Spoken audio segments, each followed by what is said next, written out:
The next step of SQ4R is question.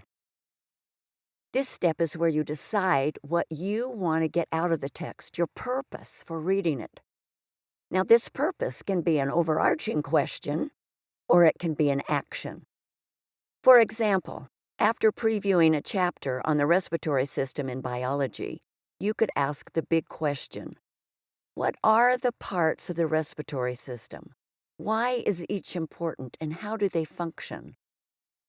If you can answer this question well after you read, you will have accomplished a good purpose for reading that chapter.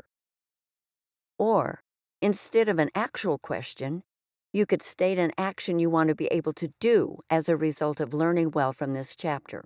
You might state it this way: by the time I finish this chapter, I want to be able to list the essential parts of the respiratory system, tell why each part is important, and explain how each part functions.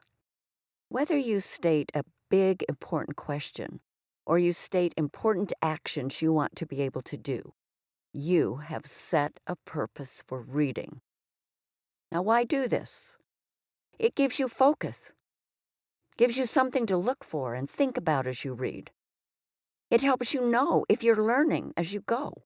It lets you know where to put your attention, and also the parts you can skim or skip. It guides how you go about learning from the text.